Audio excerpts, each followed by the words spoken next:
ప్రచార committee chairman మాజీ MP Madhu యాష్కిగౌడ్ సతీమణి డాక్టర్ సుచి యాష్కిగౌడ్ అమెరికాలో జరిగిన కారు ప్రమాదంలో గాయపడిన నేపథ్యంలో ఆమె త్వరగా కోలుకోవాలని చంపాపేట్ కర్మన్ ఘాట్ కాంగ్రెస్ నాయకులు కర్మన్ ఘాట్ లో ధ్యానాంజనేయ స్వామి ఆలయంలో ప్రత్యేక పూజలు నిర్వహించారు. బీసీ సంక్షేమ సంఘం రాష్ట్ర ప్రధాన కార్యదర్శి మొగతాల విజయ్ కుమార్ గౌడ్ ఆధ్వర్యంలో నిర్వహించిన ఈ కార్యక్రమంలో 51 కొబ్బరికాయలు కొట్టి ప్రత్యేక ప్రార్థనలు చేశారు. సుచి యాష్కిగౌడ్ త్వరగా ఆరోగ్యవంతురాలై తిరిగి సాధారణ జీవితంలోకి రావాలని, మధు యాష్కిగౌడ్ త్వరలో భారత్ కు వచ్చి ప్రజాసేవలో పాల్గొనాలని వారు ఆకాంక్షించారు. ఇది ఇలా ఉండగా ప్రమాద కారణంగా మధు యాష్కిగౌడ్ భారత పర్యటనను కొన్ని రోజుల్లో వాయిదా వేస్తున్నట్టు ఆయన కార్యాలయం సిబ్బంది తెలిపారు. సుచి యాష్కిగౌడ్ ఆరోగ్య పరిస్థితి నిలకడగా ఉందని, కార్యకర్తల అభిమానులు ఆందోళన చెల్లవలసిన అవసరం లేదని పేర్కొన్నారు.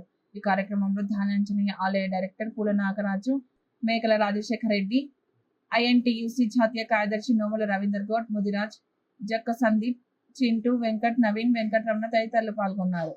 స్వామి టెంపుల్లో 51 కొబ్బరికాయలు కొట్టి మొక్కు తీర్చుకోవడం జరిగింది. వారు తొందరగా కోలుకొని అందరి ఆశీస్సులతో, ఆ భగవంతుని ఆశీస్సులతో కోలుకోవాలని కోరుకుంటూ, మరి ఇక్కడికి విచ్చేసినటువంటి కర్మన్ ఘాట్ చంపాపేట్ కాంగ్రెస్ నాయకులందరికీ, సంక్షేమ సంఘం నాయకులకు అందరికీ పేరు పేరున ధన్యవాదాలు తెలియజేసుకుంటూ